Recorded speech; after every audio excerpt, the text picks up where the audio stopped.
So unfortunately, it was a holiday today, right? So what is the behavior of a market usually typically after a holiday, right? Now the banks aren't going to open up tonight, but the US market is coming online. So we know that the US market was stagnant today.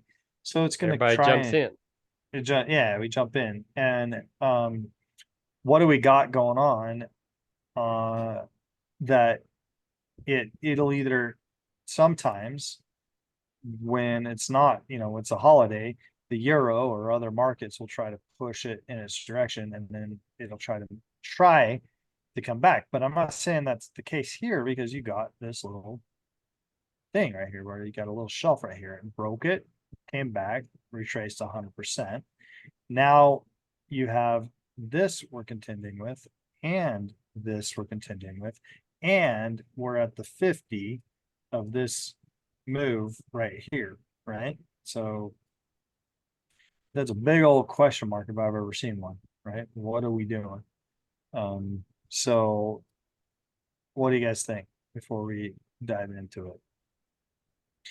Kind of looks like a roundy down. I thought that was righty. Kind Well, of looks like a righty down. it does look like it's rounding, but I would say probably straddle this bad mamma jamma. It's a roundy downy. I'm gonna say tonight. I mean, you got the problem. The thought process here is that you have this, and then you have this, and it's coming into this, and you still have a little bit more room up here to do that, right? And we go up to this line, this 26 pips, and if it breaks this, it has to, if it breaks it, it has to come down and cross here, which is 10 pips, right? And then if it breaks it, it's coming down, and who knows, it could come down all the way down here. So it's a risk versus reward situation, but you're right. I mean, it's gone up all day long and it's been bank or whatever. It's gone up the past couple of days. So it's at the top, could come down. I don't know, man. This is a 50-50 if I've ever seen one. So Well, it's They did. also at the pinch. yeah, it is at the pinch. It So also this is a didn't more break. difficult one. It's really this right here. It also didn't Yes. break this line right here. So it went above that shelf and it's Mhm. just sitting right on it. So it's come back down, bounced up, come back down. It could bounce up. Like you were saying, yes, it has this trend line here, but then it also has got that too to contend with, right? Right. Well, that's what I'm saying. I mean, that is what I'm saying. But if that meets that, it's about right here, right? Where it could turn. But still, I mean, it's not going to run 50 pips overnight. It just doesn't Which do would that. be there, Yeah, right? which is about 25 pips away. So it's easier. I can see a path for 25 easier than I can see a path for it to break down here. Now, again, gotta check news, make sure there's nothing. Unemployment. But No, that's overnight. early, overnight GBP money. GBP money stuff, policy statement, that kind of thing. That's not until the morning. Yeah. Not much to really affect it. Not much to really drive it while we're sleeping. Some of us are sleeping. I know Josh doesn't sleep. Now Friday's PMI, so it's set up at the 50 for that, but everybody's going to want to trade tomorrow.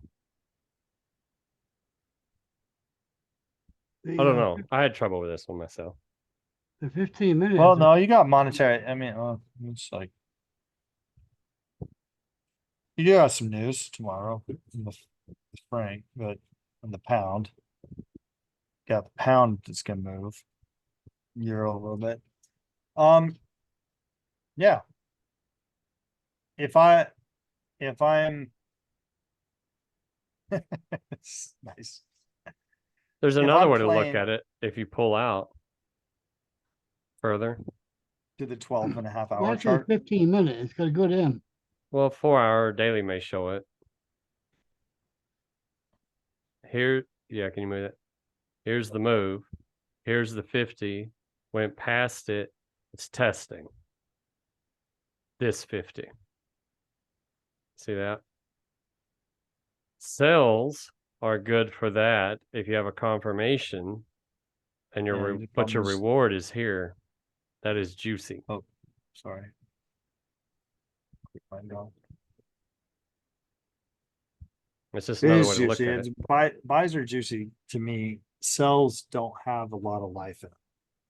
There's a lot of Um, resistance on sells. There's a lot of yeah. buyers at a lot of levels, which gives Anubis the chance to fix. I can tell you though, any spots. trade I take, I'm going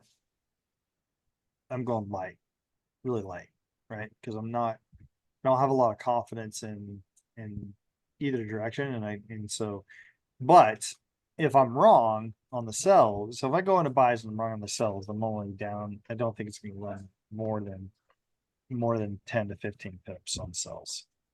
I really don't see it breaking this area, right? Go back to the 1 hour chart. I really don't see it breaking this area. Breaking this trend, which would come down here to break that, which would put this 25 pips. I don't see it breaking that. I really don't see it breaking much of this. So if you get in now, you are looking at about withstanding a potential 15 to 20 pip run against you. That's 3 entries, and Anubis Yeah. has 7 price cycle. Yep. And so I'm kind of partial to playing buys, letting Anubis get me in here, bring my take profit or break even there, and probably goal would be if it bounces back to here. And that That's- would be a buy play, or if it builds. That's very feasible in that zone. If it wants to treat this as the top of the zone and not do shit all night, that's a very feasible ball game. Yeah. If like it breaks, there's good money. If it doesn't, it just bullshits, there's safe money. But I would go half instead of a dime. Go a nickel. Is that what you're Well, thinking? If you're going long, I'm going short. There's that. Well, why would you do that? Because we're always opposite, but I like the 15-minute chart for short. For shorts? What's on the for sure or for shorts? Short. Shorts isn't down. You Yeah, want shorts? I can give you I- shorts. as in heading down to Hitting- Texas. What do you Getting like about the fire, 15? nosebleed. The What's M, going on there? the M, and it's about to cross. It is breaking that trend, that uptrend. I think we're gonna do what this guy's saying. Let's go eat the shorts. Good lord. I think I'm gonna get into some buys and a counter trend. You got 30 pips straight up. Because I'm all right with it going against me in buys. Yeah, so you got resistance in 3, in 8, in 10, 20. You got resistance every 3 to 5 pips on the way down. On the way up, you got resistance at 10, 20, 40. That's not going to be fun. All right, I'm gonna do this thing.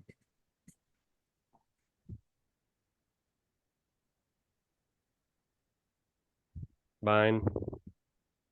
Yeah, just because it's ranging right here.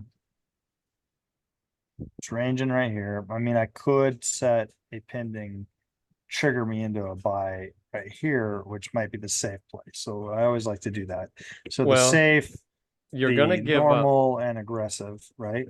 See, I The don't know safe that play that's would that probably safe. be put a buy right here. Because think about it. If you place a buy here, how many pips is this? 5. 5 pips. So if you start your position here and a liquidity grab goes down there, you're out, right? But if you start your position here, wait, are you in buys or sells for doing this? What? No, if I set my trigger, I'd be in buys. Here. So I buy off of here instead of here because it could break, come down, and then trigger me into a buy here.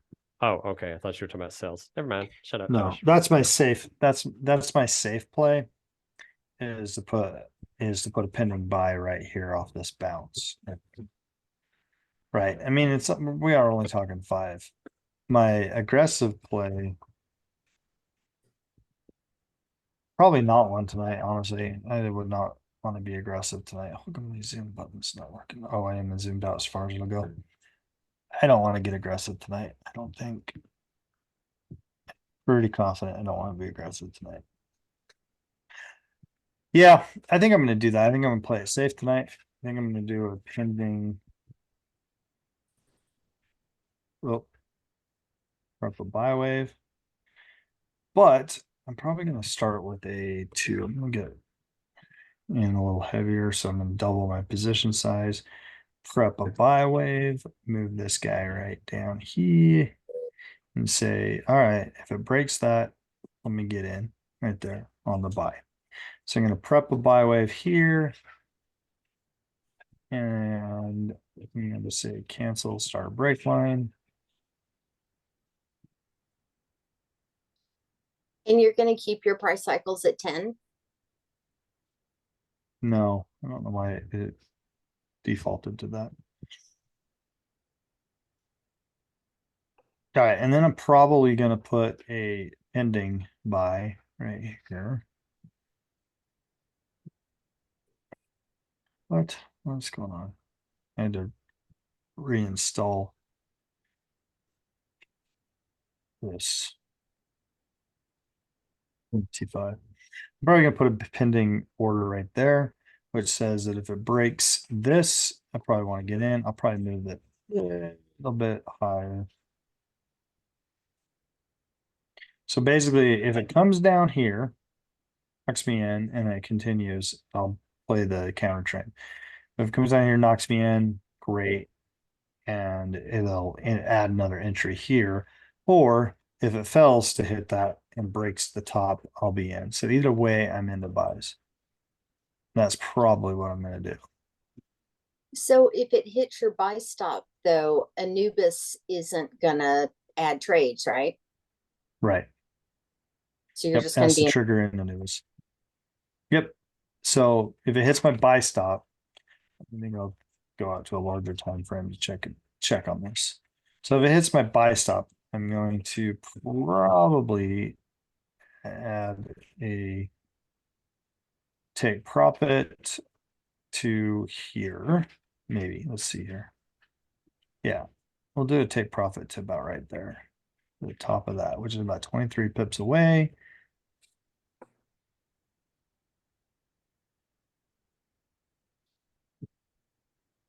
What?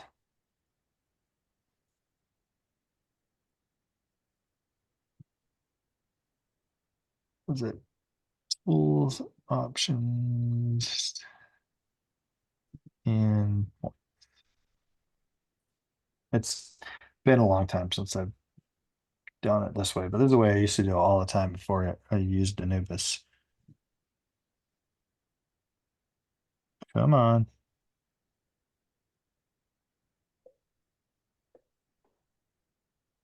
Take profit and 20 pips.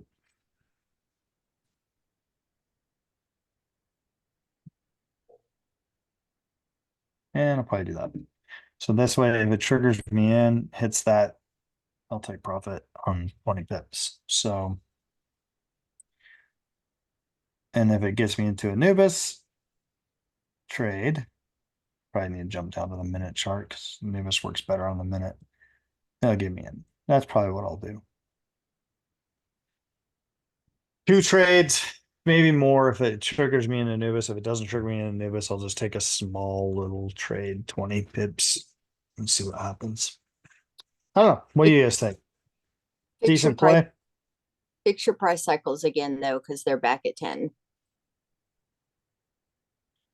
Yeah, what's that going on? You adjust that. I think it's a solid play for an overnight setup. It's not it's not it's not aggressive. It's very light. I'm not gonna get into heavy unless a novice triggers me in. I mean, it won't be ever too heavy. But I think I like that. I think that's what I like. I think I'm comfortable with that play. Protects me against not getting in right now because I really don't know the direction it's going to go. If it breaks down a little bit, it gets me in at better pricing down here. I mean, the only way that I'm waking up with a loss in my mind is if you come over here.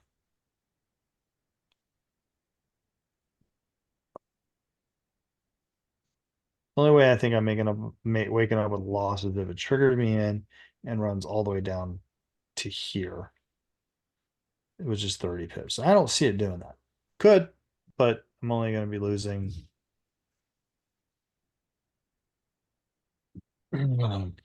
One trade at 2 lots. It's not bad. I guess more than that. Nice, Eagle. Oh, it's gone. Guys, I'm sorry. I'm really brain dead, so help me out here with class tonight. Let's talk about since we got in this setup, let's talk about more about what were some of your takeaways from the meeting today? Encouraged, discouraged, in the middle, you know, how are you trading different? Are you going to be trading Darwin differently because of the meeting today? Yes and yes. Boz, it's nice to see you. Where were you? Or you would be too. It's Juneteenth.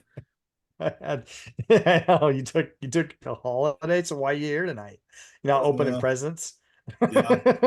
Already opened all our presents, and now I don't even know what you do to celebrate the holiday. I don't today. know. My wife had the day off, so we went and did stuff. Oh, you starting traditions already. Yep. Ran Awesome. errands. So, what did you guys let's talk about the meeting today. Like, what did you walk away? Did anybody walk away saying, well, I need to change what I'm doing? Yeah, I did. Right. Yes. And what was it that you Yeah, me. thought of? Yeah, me. Well, I know you because you said you were live. You said you did not take a 15% loss anymore, right? Was there any other takeaways, William, other than that, setting your Well, loss a little tighter? there was a documentation that they had on that talks about the risk, and they give us an example of trading multiple currency at the same time, and doing some kind of hedging across currencies to maintain the risk low. So I'm testing that theory right now, trading multiple currency at everybody at 0.01 and see how it behaves. Everybody has the Bumblebee bot running by itself, so I'll let you know how it goes. Okay. Why did you go back to 0.10s, Brandon? Just curious. From what? I mean, I don't know where you went from what you went to. What you went from. Because I don't. So I was in tens from the beginning. So I decided after that first meeting, I had started actually in larger trades, but after our first discussion, and I asked him about that, I went to tens, and my Darwin risk was at 1 point. Actually, it was over 2 initially, and it dropped to 1.8 with some big drawdowns. But I found it very difficult to make it back from those drawdowns after because I let it go too far. I wasn't watching it, and it was a bad day to not watch it. And so I ended up like down 4 or 5%, something like that total.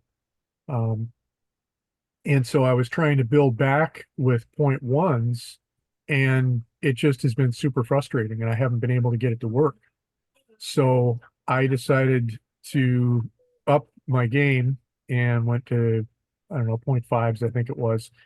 And it immediately took point three or point two off my Darwin risk. And then and it gave me a loss instead of a gain. So even though I gained 0.6, it showed me with a 0.3 loss. And he explained that really well, right? Do you remember? Do you Yeah, remember I the kind of get it, but explanation? I kind of get it, but it still doesn't lessen my frustration. Well, I guess he didn't explain it too well because he said he ended up saying there's a whole other discussion on that, and we don't have time, but how the risk engine changes based upon your position size. And So I get the situation. But what I heard, bottom line out of all that, is that we should trade very, very judiciously, very, very low risk, and just continue to do that. And then ultimately, the long game is to show incremental increases and hope it works out well in the end, months from now. So I've got to figure out how I haven't been copy trading it. I've been manually trading. So I'm gonna have to work that in copy trade and go back to point ones in copy trading, I think, and try to be a little bit more um, careful with my trading.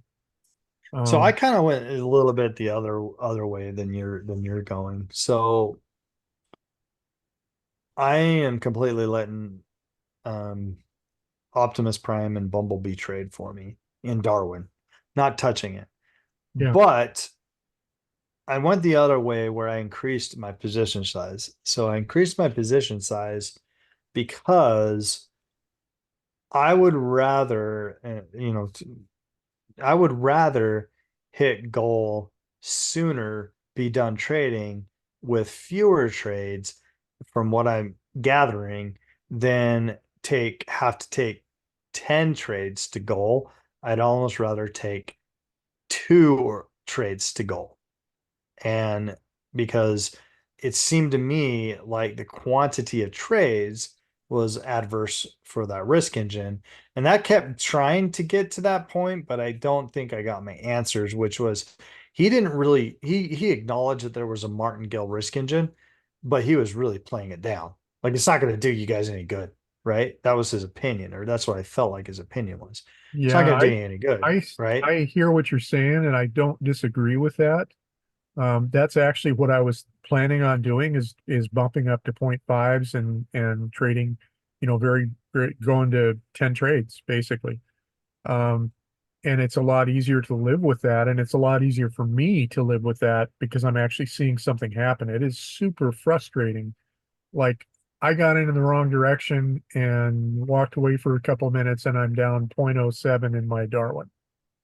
That is going to take all night to fix. So what I found, like right now, I'm in a Darwin trade and a sell in the euro, and I'm in 6 trades because I increased my position size, and I'll be a 0.5% if it drops down another 1 pip, and it'll knock me out. I'll be fine. So I'll take the 0.5%. But I'm in 6 trades for 0.5% running 10 pips. So I'm making a 0.5% in 6 trades, 10 pips. So I increased my position size to do that because what I've found is And you're in that gold on that, right, David? no, I mean Oh, you're euro not. on this. Yeah, this is a euro play. Okay. So I got in to these trades, gosh, about an hour and a half ago. So at the top, whatever, the top of this range. So yeah, it just knocked me out for a 0.5%. So I probably won't play any overnight stuff. But as again, I also was under the impression that if all you did in Darwin was play overnight, put 2 trades on, hit 1/4%. Yep. Isn't that the best way to trade Darwin? I think you're Do you know what I right. mean? Yeah, I think you're right, according to their metrics. And then if you wake up and those 2 trades you're down 1/4%, I mean, It's nothing to fix. it's nothing to fix. Yeah, it's easy to fix. Yeah. But even still, it's I mean, you could wake up and be down more than 1/4% if you just catch a Sure. bad runner, but that's something that's an easy risk if you're only doing 2 trades. You know what I mean? 2 or 3 trades. Right. It's not likely going to run 100 pips on you, right? You're probably right. And maybe I'll, rather than jumping to the 0.5, maybe I'll incrementally start increasing so it doesn't surprise the risk engine. Because when I did that, I had an immediate, like, bad change. So maybe if I make that change more gradually, it'll be less an issue. Yeah, well, I just barely got out of calibration.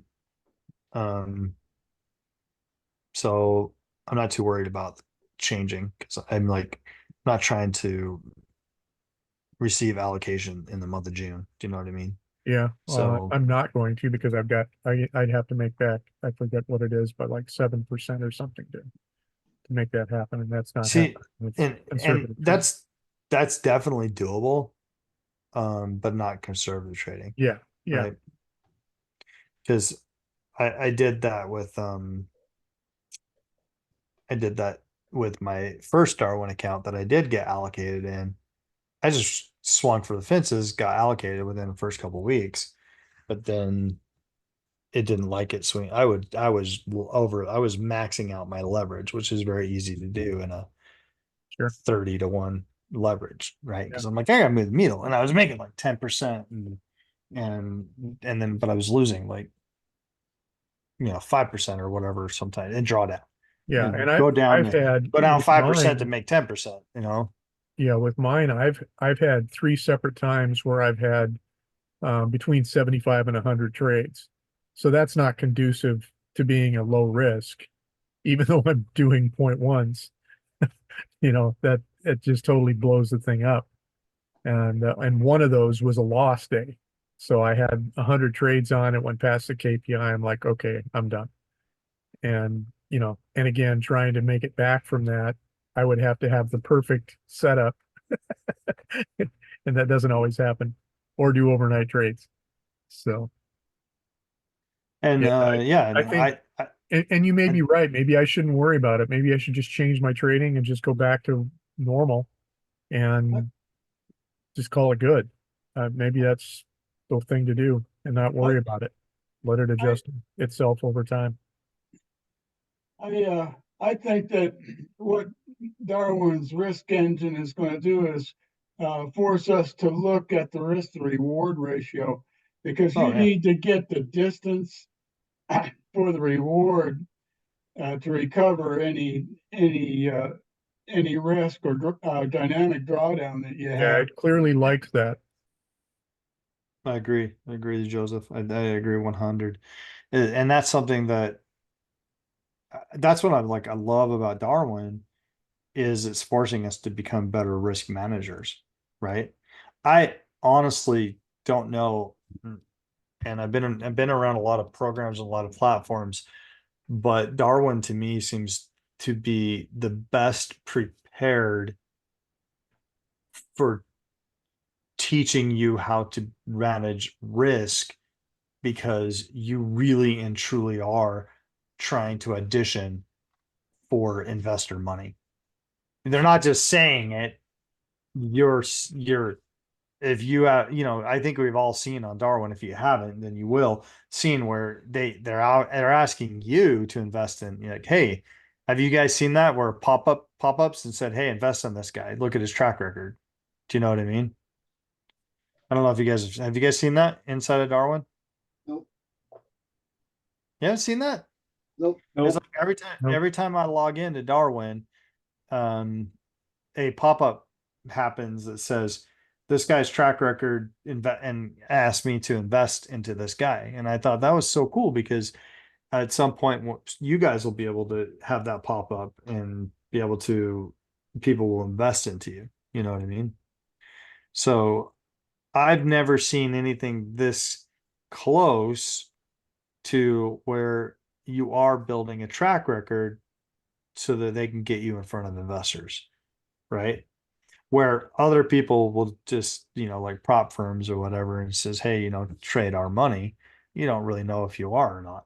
But here, you clearly know how much you have in investor allocated funds, So I think that that's really cool because it's also teaching you how to manage your money. Josh, are you still here? Are you still awake? Transparency is really good. Yes, I'm still You here. can see everything that's going on.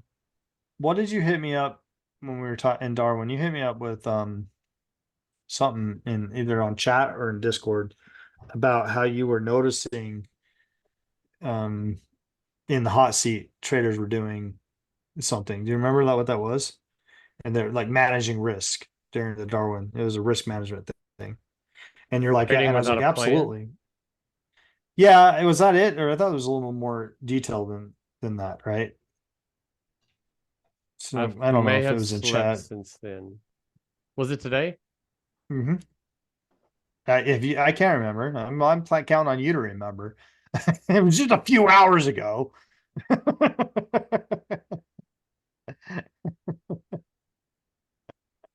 Oh, yeah, it was, that's just, yeah, I got it. So yeah, so and I see that a lot. Traders will trade they'll play the game of trading, but they don't really have a strategy. And what I heard by that was that what you're saying is that they don't have an exit strategy, right? They can get in and they can add trades, but they don't have an exit strategy, and they don't need to, and you don't know when to cut. And I've seen this so many times, and we've seen it to be really prevalent. And I don't want to call him out unless he's here. So I hate calling out traders unless they're here to defend themselves. Oh, gotta see my participants, see if he's here. All right. So I'm just gonna say it because I've said it to him many times. But it's somebody that has a proclivity of doing things. And it's not just him, but we've seen it this week. I've seen it so many times this week where as soon as he gets into profit, he cuts his trades. As soon as he gets into profit, he cuts his trades. Right. And I know that a lot of traders have said, I do the same thing. I do the same thing. Well, you're really going to destroy your Darwin account if you get yourself into drawdown, even if it's like, a 0.5%, and it comes back and you close out at 0.05, right? Because I'm in profit. Or even 0.25% in drawdown and closing out closing out at 0.05, or even 0.15 in drawdown and closing out at 0.05, just because you're in profit. And I know that there's a fine line right there. There really is a fine line between needing to close out because the structure is wrong and closing out because you get scared. Because you don't want to give up your profit. And I've seen that so many times. And so I'm like, I was, talking with Josh a little bit. I'm like, this is an interesting topic because he brought it up. He's like, I'm seeing the same thing. I'm like, how do we fix it? And so I'm like, hey, let's jump in a hot seat and just have a discussion around it and kind of come up with ways that we can have traders trust themselves, B, not and stop doing it, right? I don't know if that's what you were alluding to, but that's what I was thinking that you were saying. Yeah, pretty much. Because it's like you've gotten everybody to the point where we can trade the process. We know the rules. We know fading. We know building. Some of us are more comfortable one way or the other. That's true. But what the chessboard looks like, how to move the pieces, I think you've gotten across to the majority of this. It's a strategy. The next, and that's kind of the next level. It's a strategy point. It's after your analysis, you run your analysis, and you look at the board. That's your analysis, right? Mhm. And then you have to create a plan A and a plan B, and to have a reason why you're in A versus B, whatever it is, doesn't matter. Whatever it is that you see, that's your reason.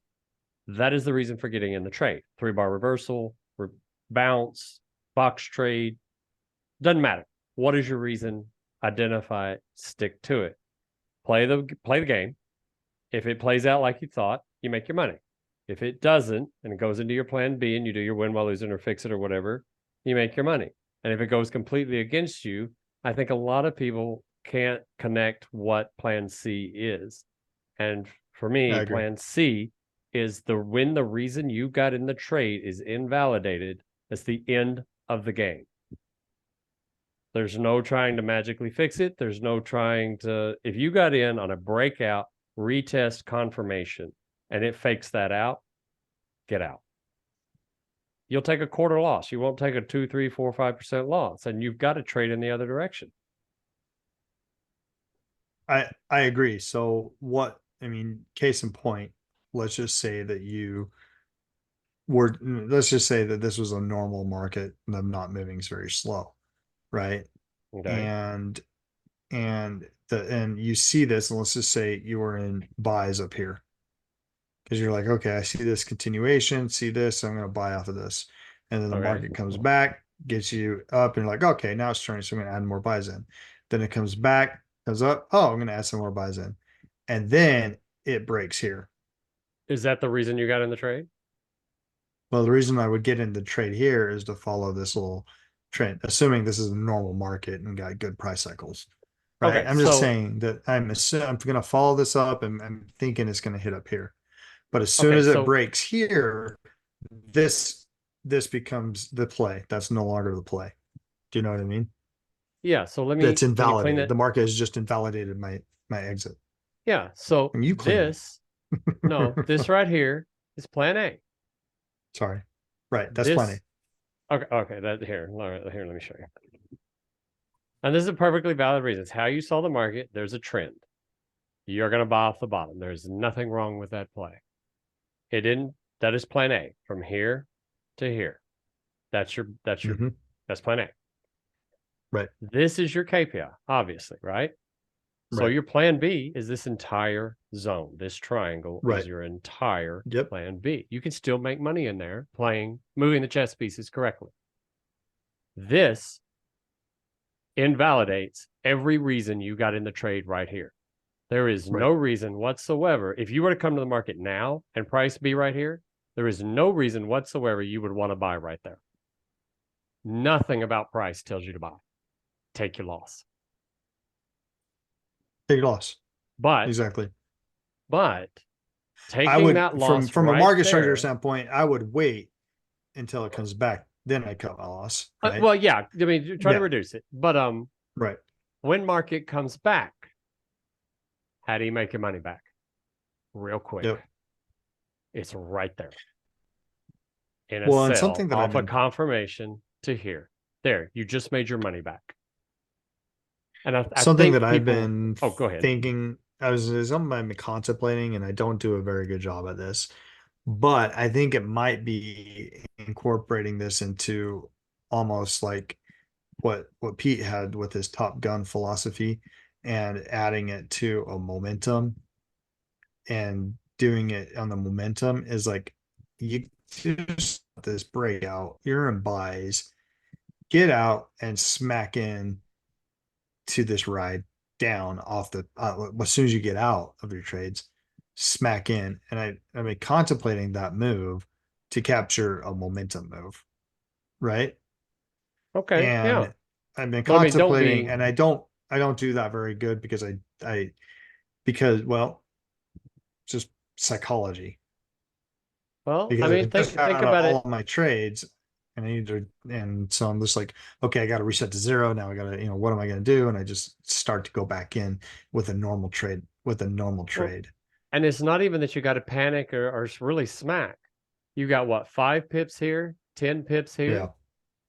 Your loss here isn't horrible. If you played the game correctly, you might be at a quarter loss. 10 pips on a break, retest, confirmation probability. You can place, 7 trades at a dime, make your quarter by the time it hits halfway, make your goal by the time it hits the whole thing.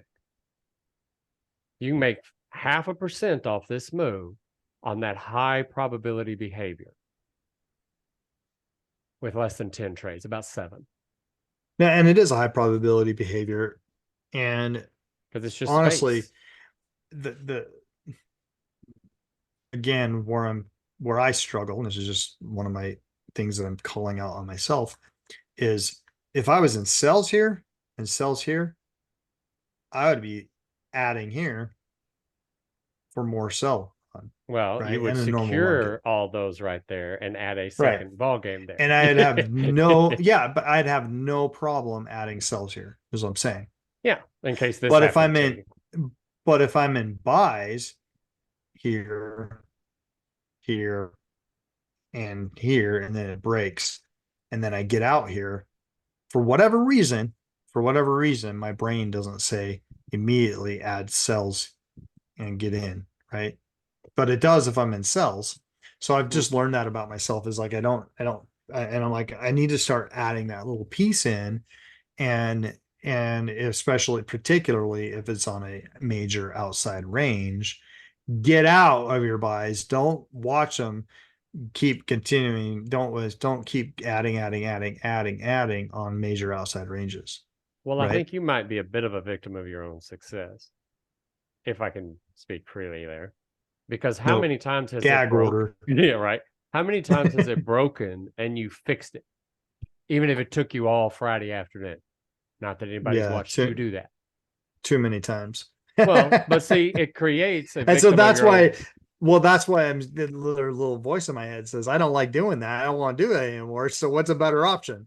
Do you know what I mean? I don't like spending 5 hours trying to fix a trade. Right? It's all structure. Every bit of the trading, no matter what strategy you use, is all structure. You got 2 ranges. You got this top piece, you got this bottom piece. While you're on the top side of it, buy at the bottom. While you're on the bottom side of it, you sell it. If you even view it as a block or a block, the rules are all the same.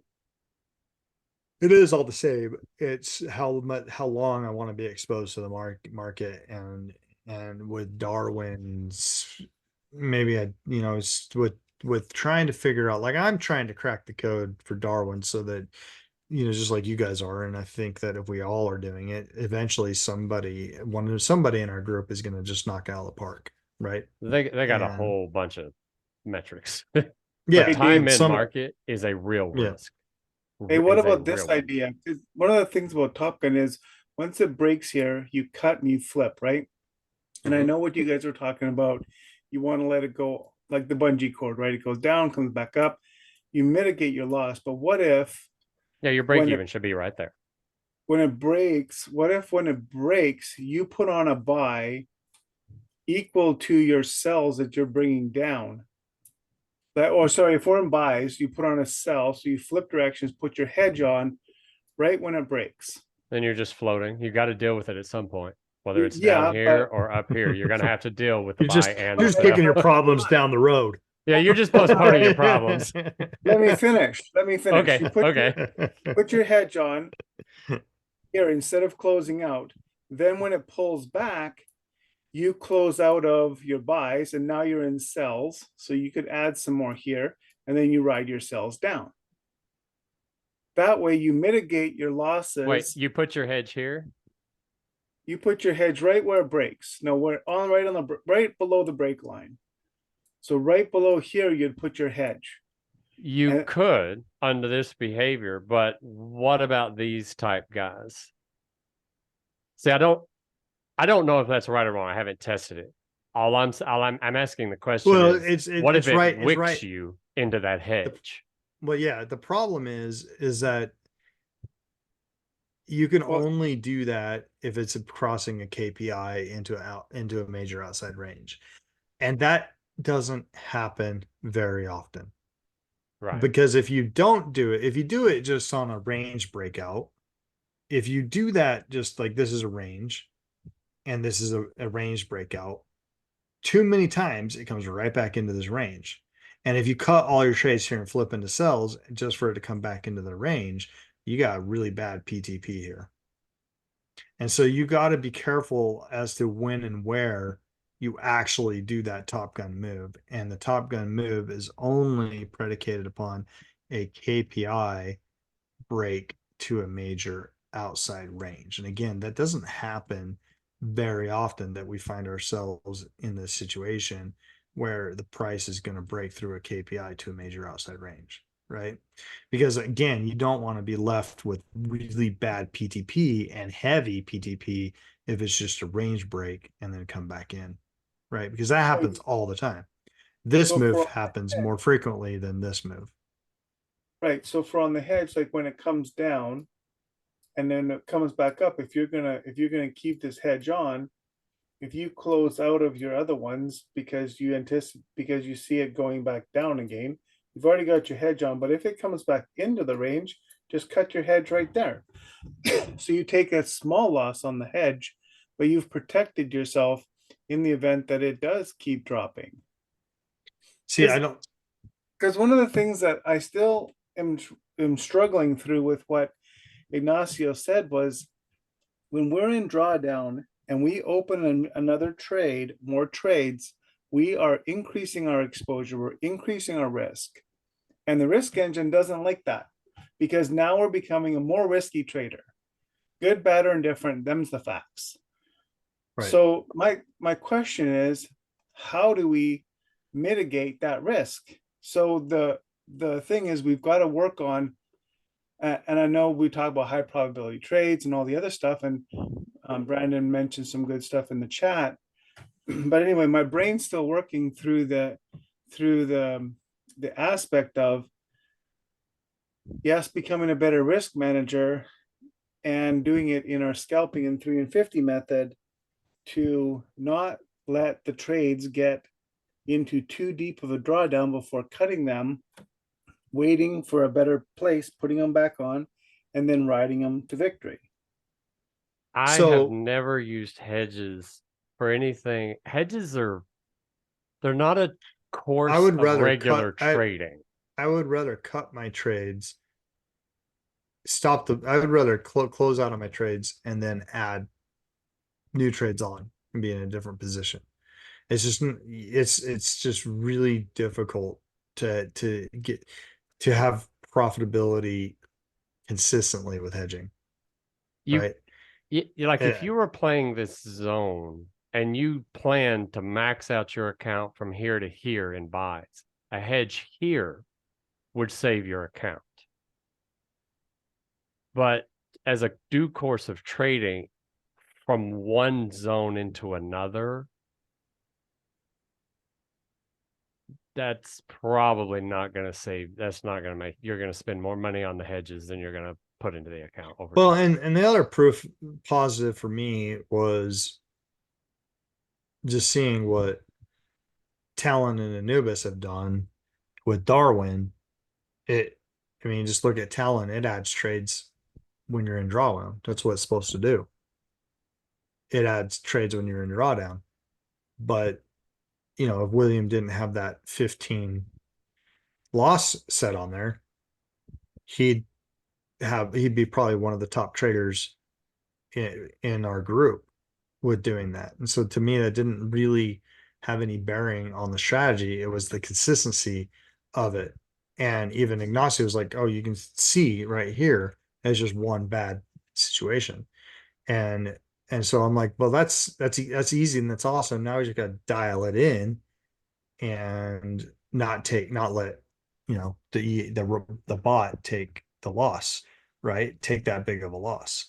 And then I went one step further and I doubled my position sizes on both of my bots and said, well, I'm going to have it hit goal sooner by increasing. And I mean, it's just testing right now, but I love the fact that I'm testing with in a controlled environment that that I am not managing it from a psychological standpoint, because then I can change variables. And by changing variables, I can dial it in until I find that sweet spot, right? And so that's what I'm doing at the moment and trying to find that sweet spot. Right? I have no idea what you just said, Brandon. I don't know what that means. Remain objective. Oh, what you're doing. it says remain. Your keyboard doesn't know how to spell. My N doesn't work. Yes. Do we need Mike- to have a pitch in for an N on your keyboard, Brandon? Like everybody give you 2 pips? A GoFundMe. A GoFundMe. For his keyboard. Yeah, I probably either need to clean it or throw it away. I take mine out to the air compressor every once in a while. Just turn it upside down. It'll work. Not in the Power it out, probably turn it upside copies. down. And then it'll be a Z. Oh, I did that once with the air compressor. Not a good idea. All the keys flying off. yeah, okay, yeah. There's a certain setting to put it on. There's a certain Yeah, setting don't not to put it on. recommend it. I looked for keys for 30 minutes. Yep. There's some that disappeared. I have no idea where they went. Yeah, but they clean. Yeah. Michael asked a question about Zenith. So I don't know if you guys saw, but we do have the installer today, right? So you guys can download that installer on Zenith. Everything's working. He's adding commissions tonight and spreads, and thank you guys for all your feedback because he's on it. But if you guys are using it, and then he's going to be focusing on connecting it to the leaderboards and all that kind of stuff. So but just want to make sure, and so the installer works great, other than the fact that Microsoft doesn't like it. So you do have to accept it and Yeah, but say nobody it likes Microsoft. could be a harmful thing. It's not we don't trust it. So You just got to pay to play, Dave. You got to pay to play. yeah, that's what we're learning. So it's like they want to charge me $180 so that they trust me. That's what they said. That's it. Lord. $180. A year. Well, that's chump Pay to change. play 100 world. That's it. That's chump change, man. And so if I was really a scammer and I was making tons of money, then all I have to do is pay $180 to Microsoft, and I can put a virus on your computers. But hey, Eagle, it kind of concerns me. You're thinking about hedging. When you start thinking about adding modifications to a strategy that works, obviously, I mean, David's been eating for years off of it, right?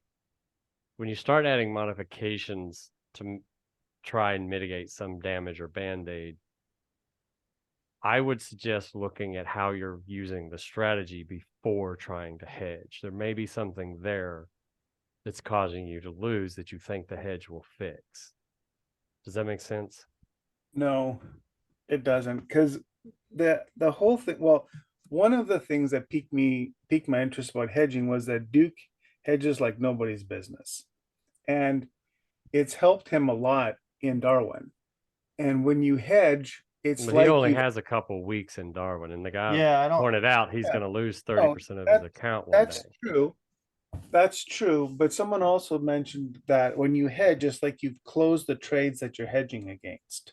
In the New York Stock Exchange. Well, it's the definition of a hedge. You're basically, in essence, closing out one position, taking another, but you're not gaining any traction because you're still losing on one position and making money on the other, right? Right. So you come out net zero, right? Right. If you plan it properly. My whole thought process around is, again, mitigating risk, because Darwin does not like risk. They don't like risky traders. I mean, sure, you can be risky as hell. I mean, Pete's demonstrated that very, very well to all of us, and they'll dial you back to we need him on this call. So your trades aren't doing diddly squat. I mean, 0.09 is his multiplier. I mean, holy crap, right? I don't want I to don't be see there. anything, honestly, don't see anything wrong with the 0.09 personally. If that's the way you trade, that's the way you trade, doesn't matter. Yeah, let the system do its thing. You've Lets got the to system focus do its on thing. you Yeah. figuring out how you can trade. Like, okay, Yeah. Duke's doing the hedge thing. It's working for him. Cool. Pete's got something figured out that's working for him really good. You've got to Yeah. figure out how to make it work for you. Like David and everybody's taught the rule set of this one, and all of us have gone out and exposed ourselves to everybody else, every other strategy out there, and bastardized some form that's kind of working for us, right? That's what you've got to do. No, I get what you're saying. I'm just talking about from a risk mitigation perspective and becoming better risk managers. Well, So I used to be more concerned about that score, that risk engine score. And I used to care more about it. And because it would frustrate me, just like what Brandon just said, it would be a little frustrating initially. But the fact of the matter is that at the end of the day, Pete increased his account, 40%, yeah, but he right? drew it down 60%. But still he increased it 40%. He didn't he still made it back. Okay, but right? some guy that has $1 million isn't going to drop it on Pete. No, He's Yeah, like, but Pete's no, I'm not saying that. But how many traders can make 40% in a couple months, see, and right? yeah, Pete's got a door open to him. He Yeah, may have to exactly. chill out with Darwin, or excuse me, Right. Darwin is going to chill him out at what, 0.09? They've already chilled him out. So Yeah. for Pete's perspective, okay, fine. Why would I change my trading because I made 40%? Yeah, I took a 60% Yep. drawdown. Let me clean that up. But You Darwin's clean going to it be a 15% paycheck off a 0.09 modifier.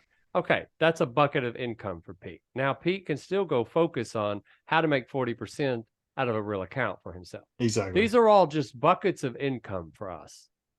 Right. You got it. And Pete's doing that exact same thing. He's investing his own money elsewhere in other things and playing other instruments. Right. Because he now knows how to make money in the market. Right. And I don't think we should beat him up too much. In fact, I'm like, kudos to you for figuring it out.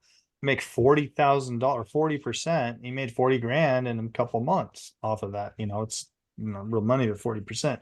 I know he's doing that in his own, he's doing percentages like that in his own money too.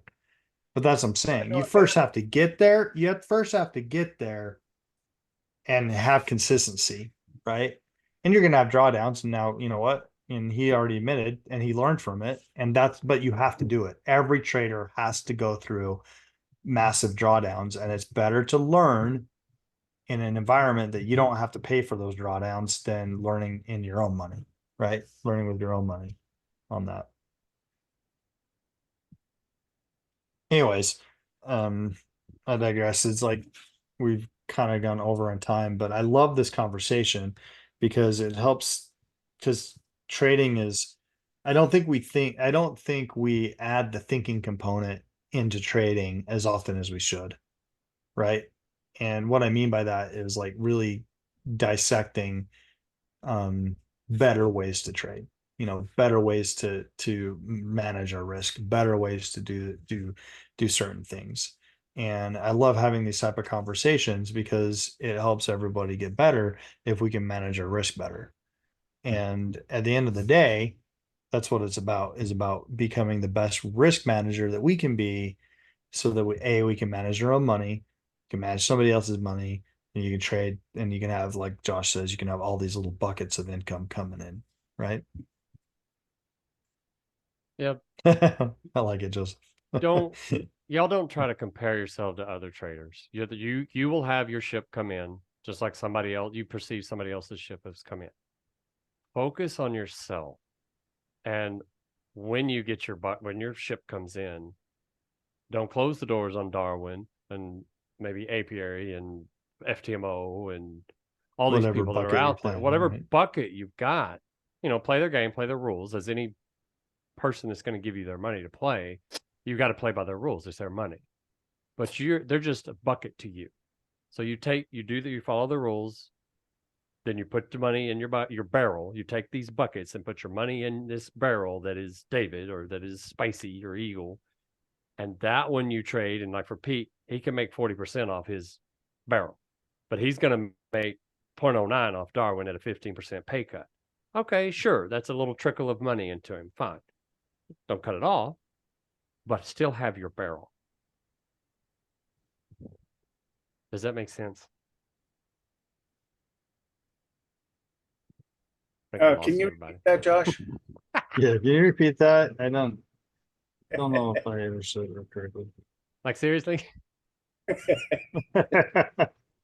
Yeah, like maybe you could use whiskey barrel as an example. Oh, yeah. So anybody Give me a want barrel. to join me for a headbangers ball? Joseph.